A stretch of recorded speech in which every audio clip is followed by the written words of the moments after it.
everyone. Welcome to the NABI podcast series. So I'm your host, Dr. Queenie. I recently graduated in plastic surgery from PGI Chandigarh. I'm doing my rotation in burns right now at Akron Children's Hospital, Ohio. Today we have with us Dr. Anjay Khandelwal. So Sir doesn't need any introduction. He's the Chief of Division of Burns, Chief of Division of Adult Critical Care, as well as the Director of Adult and Pediatric Burn Institute at Akron Children's Hospital, Ohio. He serves as the Director of Acute and Reconstructive Burn Fellowship, as well as the Director of Reconstructive Laser Program. He's a Professor of Surgery, Pediatrics, and Bioethics at Northeast Ohio Medical University, Case Western Reserve University School of Medicine. He is an internationally recognized burn surgeon. He has significantly contributed to the literature and has been invited to lecture all around the world. Many of you will recognize him as he has been a long-time attendee of the National Academy of Burn India conferences and has presented on various topics. He was the first burn surgeon to utilize laser therapy routinely for hypertrophic burn scar in the world, as well as the foremost authority on the use of epidermal autografting. His clinical interests include acute burn care, critical care, complex wound management, quality improvement, and team building. He's a member of various international and national burn organizations and committees, including the Education Committee for ISBI, as well as the Verification Committee for the American Burn Association. It's a privilege to have you over here and welcome you to this podcast series. So we have a very interesting topic today to discuss. That is the American Burn Association Clinical Practical Guidelines on Burn Shock Resuscitation. So this is from the Journal of Burn Care and Research. The article is from June 2024. So just briefly, in 2020, the American Burn Association began a process to create new clinical practice guidelines. That's called the CPGs. So construction of this CPG was between March 2022 and March 2023. So the purpose of this was to guide the clinicians faced with any of the clinical questions that have been addressed in these guidelines. A short disclaimer, it's like it does not replace the bedside clinical judgment. They have defined the acute fluid resuscitation as something that refers to the provision of intravenous fluids during the first 48 hours following acute burn injury in adults involving at least 20% body surface area. And burn shock was defined as inadequate perfusion of organs and tissues which follows an acute burn injury, which is more than 20% body surface area. So when we have a burn which is more than 20% body surface area, so if we insufficiently resuscitate it, it will lead to inadequate perfusion, deepening of the burns, organ failure, and death. And if you over-resuscitate it, it can lead to fluid creep, compartmental syndrome, edema, and deepening of the burns. So we have to strike a balance. No under-resuscitation, no over-resuscitation. So it has to be like a perfect balance. So we have like so many questions during resuscitation. So what are the malperfusion markers? What are the hemodynamic endpoints? Do we have to use like a computerized software? Which colloids to use? The timing of colloids, the role of ascorbic acid, the choice of vasopresses, the role of CRRT. So the panel, which consists of 9 authors, they designed 10 questions to address these queries and develop the guidelines. So 5,984 articles were imported for screening, and then out of those 24 articles were finally selected for critical review. So we'll start with our first question. So these all are meant for like total body surface area more than 20%. So the first question is, does administration of albumin during the first 24 hours of fluid resuscitation compared to using crystalloid fluid alone? So does that help reduce a total fluid resuscitation volume or total crystalloid resuscitation volume at 24 to 48 hours post-burn? Does it help increase the urine output? Does it help reduce the edema-related complication? So the recommendation from this panel was, after screening the 24 articles, is yes, consider providing albumin in the first 24 hours of resuscitation. It helps improve the urine output, reduce the total volume of resuscitation fluid. They recommended administration of albumin in rescue situations where resuscitation is deteriorating despite receiving like escalating amounts of crystalloids. In terms of edema-related complication, there is limited evidence. So Dr. Khandelwal, what is your protocol regarding colloids and what is your view regarding this recommendation? So I think there's a couple things to consider. I think the first and foremost is The debate as to whether or not colloids are beneficial and when they should be administered is still open. We do have an ongoing trial right now called the ABRUPT-2 trial, where patients are being randomized to crystalloids or colloids, which may help solve that answer or give us some better guidance. But in terms of our own protocol, in terms of using colloid, I think the first and foremost you have to keep in mind is that there should be some sort of trigger, right? So at what point do you use or introduce colloids into the resuscitation? Those triggers can be, for example, decreasing urine output. So some studies that have been published in the past have looked at maybe 2 hours of low urine output or maybe 2 hours of zero urine output, and then they introduce colloid. The other way to think about it, and the way that we do it, is that we typically start our resuscitation at 2 mLs per kilo per TBSA for adult patients. But if we do reach twice that amount, or 4 mLs per kilo per TBSA, then we tend to introduce albumin. The way that most people have introduced albumin in terms of clinical practice is usually taking the total volume of resuscitation, taking 1/3 of that and administering that as a colloid, and 2/3 as the crystalloid. So for example, if someone was receiving perhaps 600 mLs of fluid an hour, and either their urine output has been low for a couple of hours, or that represents 4 mLs per kilo per TBSA, I would then take that 600 mLs, I would give 200 as albumin, 5% albumin, and I would give 400 as lactated ringers. And that's typically what we do. Okay, thank you. So we move on to the second question. Should albumin be initiated early, like less than 12 hours post-burn, or late, after 12 hours post-burn during fluid resuscitation? So does this help to reduce the total fluid resuscitation volume or total crystalloid resuscitation at like 24 or 48 hours post-burn? Does it help increase like the urine output or decrease the edema-related complications? So after screening the articles, there is a limited evidence, the panel thinks, and in situation where albumin is a part of resuscitation plan, like not a rescue situation, there's uncertainty on whether to start albumin before or after 12 hours to reduce the volume of administrated fluid, or to improve urine output or reduce the edema. There's also uncertainty about the undesirable outcome of pulmonary edema related to early albumin provision. So this can be a potential area of research. What are your views regarding this? Like which colloid or which crystalloid, and when do we start it? Yes. So, once again, we hope to get some more answers with the ABRUPT-2 study. However, there is, some reasonably convincing evidence, especially from some of the studies that were done years ago, that shows that early albumin administration, right, will lead to enhanced or increasing edema, and it may lead to pulmonary edema as well. But that being said, albumin is a very effective rescue situation. So typically what we would do is that we would not start it from the very beginning, but we use it in a rescue situation. I think, as you said, right, there is a lot more research that needs to be done in order to determine whether or not albumin administration from the very beginning, from the very get-go, is efficacious and will lead to decreasing volumes of resuscitation and hopefully avoid complications such as edema or pulmonary edema. That resuscitation, though, however, should start the moment that the patient arrives, or as early as possible naturally. The preferred crystalloid is going to be lactated ringers, right, just because it mimics the plasma concentration in the body. And then an option for colloid is of course 5% albumin. Okay, thank you.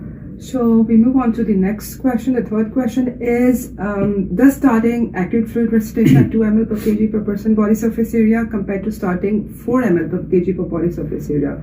So does it help to reduce the total fluid resuscitation volume? Does it affect the development of acute kidney injury or reduce the edema-related complication? So the recommendation from the panel is consider fluid resuscitation at 2 ml. Mm-hmm. As you said earlier. It helps reduce the total volume of resuscitation fluid. This recommendation suggests only the initial fluid rate, and then the titration is based on the patient's response. The panel is unable to make any recommendation on the use of 2 ml per kg per body surface area to reduce the edema-related complication, and more research is needed to assess the effect in approach on the development of acute kidney injury. So what do you have to say regarding this? Sure. So one of the problems that we noticed with the original Parkland formula, i.e. 4 mLs per kilo per TBSA, is that on average, patients were receiving much more. So patients would typically receive anywhere from about 5.8 to 6.2 mLs per kilo per TBSA, which is naturally too much. This was from a variety of different reasons. One of the reasons could be opioid-related fluid creep, which we typically see here in the U.S., and it may not be seen in other places because of the decreasing or the decreased use, I should say, of opioids. However, the general consensus is that, yes, if you start your fluid resuscitation at 4 ml per kilo per TBSA, you're probably going to go much higher than that, and patients may end up receiving too much fluid. And so therefore, starting at 2 mLs per kilo per TBSA is probably better. When we went back and we looked at all of our patients over the past 4 years that we've resuscitated with the starting at 2 mLs per kilo per TBSA, what we've noticed is that on average, our patients, and this was all 20+% burns, on average, our patients received about 3.5 mLs per kilo per TBSA. Okay. So some patients would have obviously received closer to 2, some patients would have received more, but in general, we're keeping that number below 4, which I think is key in terms of minimizing some of the edema-related complications, minimizing the risk and development of compartment syndrome and kidney injury, and so on and so forth. Right, thank you. We'll move on to the fourth question. So, should fresh frozen plasma be used during acute fluid resuscitation compared to using crystalloids alone? That's a big question. So does it help reduce the total fluid resuscitation volume at like 24 and 48 hours? Does it help increase the urine output? Does it help decrease the edema-related complication? So what is your opinion regarding the use of fresh frozen plasma and when it should be introduced? Sure. So excellent question. And if you look back in history, right, some of the original resuscitation formulas actually talked about the use of FFP, even more than colloid. Certainly from the Indian, subcontinent, FFP is naturally much more available and easily available and cheaper, from what I understand, compared to albumin. And so therefore, maybe the preferred colloid, of choice. Now, there's great benefits to FFP. Albumin will still leak out of the, intravascular volume. It will still leak out. FFP won't. Administration of FFP has also been shown to decrease that endotheliopathy and decrease or improve what we call the glycocalyx, right? So the structure of the endothelium, and therefore limiting the amount of fluid that's escaping. So I think FFP for large total body surface area burns is actually very beneficial. When we're looking at our subset of patients that are receiving FFP, we're actually seeing our resuscitation volumes go down below 3 mLs per kilo per TBSA, even in these larger burns. And so therefore, I do think that, the administration of FFP is very useful, especially in patients with large, total body surface area burns. There's a variety of different ways to do that. The way that we personally do it here at our institution is that we do 1 ml per kilo per hour for 24 hours. And that's typically how we've been, administering, the FFP on our side. And like I said, we've really seen some decrease volumes of resuscitation. We don't have enough of a number of patients to really say for certainty that there is a decreasing incidence of acute kidney injury or decreasing, edema-related complications. But anecdotally, yes, we do feel that there's definitely been a benefit since we've started using FFP in our resuscitation. That's interesting. So the panel thinks that there is insufficient evidence to make recommendation for FFP, and they recommend it should be used in the context of research study, and there should be more research done for that. Absolutely. Question 5.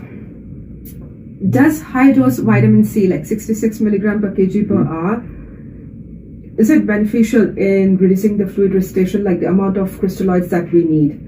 Does it help reduce the total crystalloid resuscitation at 25 and 48 hours? Does it help increase the urine output? Does it help decrease the edema-related complications? So the panel thinks they are unable to form any recommendation right now for high-dose vitamin C to reduce like the crystalloid resuscitation volume or increase the urine output or decrease the edema-related complication. There's insufficient evidence right now. Like vitamin C might promote diuresis, it may reduce the resuscitation volume, but it can distort the urine output as a titration endpoint. Sure. There possibly dehydration from osmotic diuresis. There's uncertainty about the dose, and there's unknown risk of oxalate nephropathy with the use of vitamin C. So what is your view regarding the use of vitamin C? Like, should it be used during resuscitation? Sure. So excellent question. So unfortunately, the only problem with the high-dose vitamin C is that there's been one study, essentially by Tanaka, right, that has shown, some benefit with the use of, vitamin C in burn patients. Since that time, no one has been able to replicate those results and show equivalent results in terms of the benefit of high-dose vitamin C. I think there's a couple of problems. If you look at the mechanism of vitamin C, or I should say this first, when you're resuscitating patients with vitamin C, giving that 66 milligrams per kilogram is a high volume in and of itself. And when the studies looked at the patients receiving the resuscitation volume, they did not take into account the fluid that was given as part of the vitamin C protocol. And so if you add that fluid in there, that resuscitation volume actually probably would have gone up. And so it's not really very clear that it decreases the resuscitation volume. The other problem is, like you mentioned, it's really functioning as an osmotic diuretic. So what happens? The patient's urine output is good, and as a result of the patient's urine output being good, the nurses are typically titrating the fluids down. And so as a result, they're saying that yes, there is a decreased amount of fluid that the patients are receiving, and as they receive decreased fluids, sure, there may be a benefit in terms of edema. The problem is that then leads to acute kidney injury. And that's one of the things that we've seen with the administration of high-dose vitamin C, is that there's theoretically, and in some data has supported this, that there is a higher incidence of acute kidney injury in those patients. And so personally, I believe that we should not be using high-dose vitamin C. If you look at the way it works physiologically, it's probably not ideal for our burn patients. It's just giving us a false sense of comfort. So I would caution and recommend against the use of vitamin C. If anyone wants to use vitamin C, I think this once again needs to be done in the setting of a research protocol. It needs to be a well-designed study, potentially randomizing patients to vitamin C or to a placebo, and to look at the effects afterwards. But that needs to really be a well-designed study. In the absence of a study, I don't think we should be using vitamin C. Right. So we'll move on to the sixth question. So during acute fluid resuscitation, should central venous pressure, transpulmonary thermodilation, stroke volume variation, pulse pressure variation, which are derived from the arterial waveform analysis, so should they be used to titrate resuscitation fluids compared to the hourly urine output? And should they be used alone or in conjunction with conventional endpoints such as heart rate, blood pressure, serum lactate, arterial base deficit? Should they be used to reduce the total fluid resuscitation volume or total blood resuscitation at 24 to 48 hours? Will they be helpful? Will they help decrease the edema-related complications? So the panel does not recommend at this time the use of transpulmonary thermodilation-derived variables to reduce the total resuscitation fluid volume or decrease edema-related complication. Right. They are unable to make any recommendation regarding the use of pulse pressure variation or stroke volume variation on either of these outcomes. There is a lot of positive evidence. So what do you think is the best mechanism, the way to monitor your resuscitation? Sure. So there's a couple things in terms of monitoring that resuscitation. First and foremost, it is true. If you try to resuscitate patients to normalize their hemodynamic principles or their hemodynamic properties, such as cardiac output, cardiac index, stroke volume, variation, or pulse pressure variation, or systemic vascular resistance, any of those numbers either derived from a pulmonary artery catheter or from arterial pulse wave analysis, or so on and so forth.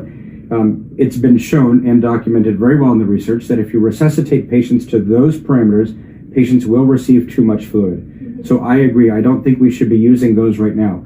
We do use pulse pressure variation or other tools or numbers that can be derived from arterial pulse wave analysis. We use those for septic patients, right? Different situation. And we use those for septic burn patients. But to guide acute resuscitation, I don't think that's useful. Unfortunately, blood pressure and heart rate also vary significantly. And there's many other factors that can influence it. And so once again, those parameters should not be used for guiding the resuscitation. There are a lot of disadvantages with using the hourly urine output. It is not the best marker. However, when you look at all of the markers that we have, it is perhaps probably the best and easiest and cheapest marker that we have to guide the resuscitation for our patients right now. And so I do think hourly urine output is probably the best marker that we have right now. This should be complemented by checking a base deficit, arterial base deficit.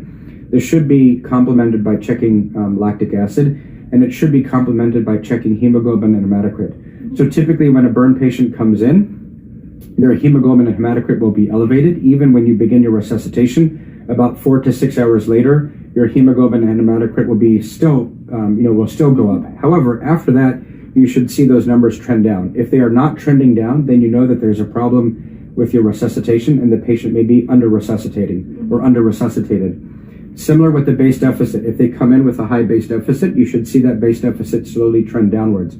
That being said, in a patient with a 40, 50, 60% burn or higher, that base deficit will never clear less than about -4, sometimes even -5 or -6, until they have their burns off, until those burns are excised. So you should never try to resuscitate someone saying that, oh, their base deficit is still -4 or -5, and we still need to give them fluid until that number is normalized, because in all likelihood it will not be normalized if you have a significant large total body surface area burn. Similar thing with lactic acid, right? So very high lactic acid may be reflective of cyanide toxicity, but most burn patients in that acute resuscitation shouldn't have a very high lactate, because they should still be perfusing. If, however, you see a high lactate, sure, continue that resuscitation. That lactic acid should go down and should continue to improve. So once again, to summarize, I still think urine output is the best tool, the easiest and cheapest tool that we have to guide resuscitation. It should be complemented by hemoglobin, hematocrit, base deficit, and lactic acid. Other non-invasive cardiac output monitoring, arterial pulse wave analysis, thermodilution methods, things like that, those should not be used to guide your resuscitation. Those can be used to assess if a patient is volume responsive or volume unresponsive, for example, if they're septic or something later on in their course, but not to guide the acute resuscitation. Okay. What would be your target urine output for pediatric and the adult population? Sure. So for adult population, the typical number that people use is about 30 mLs per hour. Mm-hmm. But once again, if we think about it, it should probably be weight-based and not just a random 30 mLs. Of course, here in the U.S., we have lots of patients who are obese, and so 30 mLs may not necessarily be ideal for them. Right. And at the same time, you may have some smaller adults where 30 mLs may be too high. In general, what I feel is that urine output should be about 0.5 mLs per kilo for ideal body weight in adults. Okay. Not actual body weight, adjusted body weight, but not actual body weight, especially for the obese. In pediatric patients, that number should be 1 ml per kilo per hour. Okay. So once again, for pediatrics, 1 ml per kilo per hour. Adults, although you can use the 30 mLs per hour, if you want to be a little bit more scientific about it, somewhere between 0.3 to 0.5 mLs per kilo per hour for adults. However, that should be based on adjusted body weight and not actual body weight. Okay, got it. So we come to the 7th question. Should computerized software like decision support software should be used compared to just using like RD urine output to titrate like the acute resuscitation fluid? Will it help reduce the total resuscitation fluid volume that we use, the total crystalloid resuscitation volume at 24 to 48 hours post-burn? Will it help decrease the edema-related complications? So the panel was able to make like a very weak recommendation for clinicians to consider the use of computerized software to reduce the total resuscitation fluid volume. They were unable to make any recommendation on the use of this computerized software to reduce like edema-related complications. The panel was in fact concerned about the potential for loss of frequent bedside clinical patient assessment because of the use of this computerized software. So what do you think, what is the role of computerized software in like resuscitation? Sure. With artificial intelligence and machine learning becoming more and more popular and more accessible, there is always this idea and thought that we should use more computer, guided resuscitation or computerized aid, for our patients. I think the problem with the computer, that computerized, decision support, is that, as you mentioned, it does take away from that bedside nursing, which is very critical. I think a lot of what that computerized software does is that it's just analyzing the urine output and suggesting whether or not you go up or down, and that can be computed or calculated, by a nurse as well, along with physician guidance. And so our bias here, at least at our institution, for all of our patients, adults and pediatrics, is that we do not use a computerized decision support system. We used to use it in the past, and then we actually went away from it because we felt that it was not very beneficial. And like you said, it does take away from some of that bedside nursing. I think it's very important for the bedside nurse to be intimately involved with the patient. And in this particular scenario, I don't think any sort of artificial intelligence or machine learning, at least right now, is advanced enough to really guide us and to make a difference in that burn resuscitation. Right. So we'll go on to the 8th question. So during acute fluid resuscitation and in patients who require vasopressors for hypotension, should non-epinephrine or vasopressin be the first administered vasopressor? So to reduce like the 28-day mortality or reduce the acute kidney injury. So there's complete absence of evidence on this topic. The panel is unable to form any recommendation on whether to start norepinephrine or vasopressin if a vasopressor is required, like which one to start first. So what is your threshold of starting like a vasopressor, and which one do you start? Sure. So this is a great question, and certainly depending on the time that the patient presents to the hospital and how delayed that resuscitation is, it may influence your decision or the need to use vasopressors. So for the most part, most burn patients, you should be able to resuscitate them with crystalloid, volume. If I do have a hypotensive burn patient, my initial go-to is going to be colloid. I usually and actually strongly advocate against crystalloid boluses for burn patients, but I will advocate for colloid boluses. So if they're hypotensive, we'll give them 500 mLs of 5% albumin. And I think that's one way to go. If they continue to be hypotensive and they're not resuscitating very well, then sometimes you do need to start, a vasopressor just to help augment their cardiac output, to provide a little bit of, vasoconstriction so that they start resuscitating. In those situations, your best option is going to be norepinephrine. Okay. And the reason being is that epinephrine is really going to function, is going to increase their heart rate, significantly high, right? You get some very good inotropic support from epinephrine as well, but the problem is that chronotropic effects, i.e. that increase in the heart rate, is going to be too much and put too much stress on the patient. And so norepinephrine is probably a little bit more balanced in that sense. You will get some chronotropic and increased heart rate from the norepinephrine, but you will also get some augmentation of the cardiac output and index, thereby maybe increasing your renal blood flow, increasing your output, so on and so forth.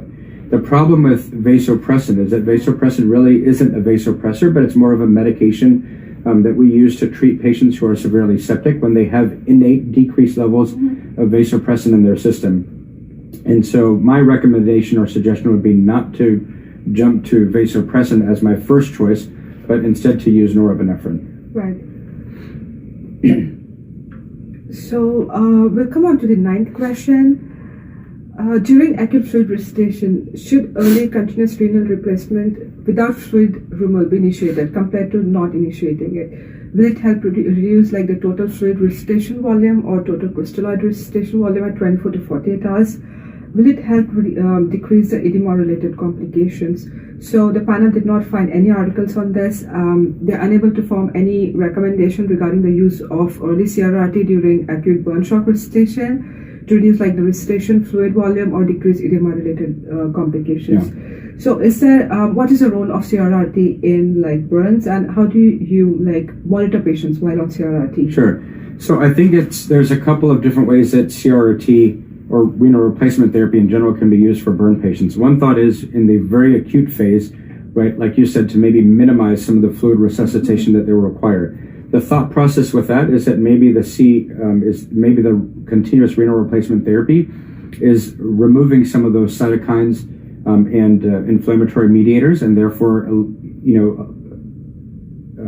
alleviating the burn shock, response that that we have. The other time that it's being used is kind of later on in the course when patients actually develop acute kidney injury, BUN and creatinine is going up, urine output's going down, so on and so forth. That may be from complications from resuscitation or sepsis or whatnot. In the acute phase, yes, we don't know if there's any benefit in using CRT. Our thought process is that maybe is that right now, at least, we shouldn't just go off the bat and say, okay, it's a big burn, let's put them on CRT and go from there. So we don't do that. However, if patients are receiving too much fluid, so in our mind, if they receive more, if they're getting more than 8 mLs per kilo per TBSA, or if they cross what we call the IV index, IV index, which is more than 250 mLs per kilo within a 24-hour period, if they cross that amount, then the resuscitation should stop, and then they can be placed on CRRT if their urine output's low. And in that situation, it may help to remove some of the excess fluid, that they have. And thereby, you will eliminate the need for or the development of compartment syndrome or other complications. So and that's typically how we do it. So we resuscitate, and then if we cross a certain threshold, we stop the resuscitation. We start the patients on CRT. And as a result of doing that, I have never had to do a decompressive laparotomy on a patient because we're never getting to the point where they're developing compartment syndrome because we've given them too much fluid. We're stopping our resuscitation at a certain time point. But then we begin CRT at that point. I do believe, however, that yes, CRT does have the ability to clear inflammatory mediators and your cytokines, and there is some significant benefit with CRT, once again, especially in septic patients, so on and so forth. Thank you for all the detailed information. So we come to our last question. Yes. Should intra-abdominal pressure, intraocular pressure, serum lactate, arterial base deficit, should that be monitored during first 48 hours post-burn compared to not monitoring them? Will this help to reduce the total fluid resuscitation volume or total crystalloid resuscitation volume at 24 to 48 hours post-burn? Will it help reduce the incidence of abdominal compartment syndrome or the orbital compartment syndrome? Sure. So what is your threshold of monitoring intra-abdominal pressure? Sure. So once again, we, as I mentioned before, right, we start our patients at 2 mLs per kilo per TBSA for our adults. If they cross 4 mLs per kilo per TBSA, we start colloids. If they cross 6 mLs per kilo per TBSA, then we start measuring for intra-abdominal compartment, or we start measuring intra-abdominal compartment pressures. And if they, but once again, we have never had a situation where they may have had a little bit of intra-abdominal hypertension, but we've never reached the degree of compartment syndrome. Right. And so I think you should monitor for it in large total body surface area burns, especially if they cross a certain amount of fluid threshold. Once again, in our scenario, it's 6 mLs per kilo per TBSA, but hopefully you're never getting to a point where you have to do a decompressive laparotomy because of compartment syndrome. At the same time, for any large burn greater than about 40 to 50% TBSA, we are routinely checking intraocular pressures just to make sure that they don't develop intraocular hypertension. And if they do, then we would do a lateral canthotomy to relieve the pressure of those situations. In regards to lactate and base deficit, I think we covered that before. Right. Once again, we do measure those routinely. Depending on how intensivist or burn surgeons want to practice, you can either order those scheduled every 4 hours or 6 hours for the first 24 or 48 hours, or you can just kind of check them periodically as long as you're paying attention to those numbers and trending them. But I do think there is some usefulness in checking lactate, base deficit, hemoglobin, hematocrit in patients. Shouldn't resuscitate for those numbers, but they are useful in checking to make sure that you're heading in the right direction. Right. So, according to the authors, their recommendation was not every patient needs to be monitored for intra-abdominal pressure. There are certain indications for that. So, like patient with massive burns or the actual or projected 24-hour fluid volume approaching 6 ml per kg per percent body surface area or 250 ml per kg, or there is a clinical evidence of evolving compartment syndrome, abdominal compartment syndrome. The indications for monitoring the ocular pressure would be the actual or projected 24-hour fluid volume approaching 6 ml per kg percent body surface area or 250 ml. If there's presence of extensive periorbital burns, regardless of the amount of volume that we administer or total burn size of the patient, or the presence of proptosis. So at present, the panel is unable to make any recommendation on the serial measurement of lactate or base deficit in all the acute resuscitation. So since there are so many unanswered questions, there's a lot of opportunities for further research. Absolutely. So studies, we could do research regarding the studies on use of FFP, pathogen-reduced plasma, and compare with human albumin solutions in order to identify the optimal colloid. Yes. Then the other research could be the ideal timing of colloid administration, the utility, safety, and dose of high-dose vitamin C, then the optimal resuscitation strategies for obese children and the elderly, because they are a different set of population, better define the failed and runaway resuscitation. Other could be the role of early CRRT during resuscitation. use of like stroke volume variation, pulse pressure variation as titratable endpoints. So there's a lot of scope for research Absolutely. right now. We come to the end of this podcast, and thank you so much, Dr. Khandelwal, for joining us. It was a pleasure because Dr. Khandelwal is a burn surgeon as well as a specialist in critical care. So this was like a tailor-made article to discuss with you, and it was a very productive decision. Thank you so much. No problem. My pleasure. Thank you very much, and thank you to the to the audience. Hopefully, this was a good learning opportunity for you. And once again, as you mentioned, this really shows the need for us to do research, right?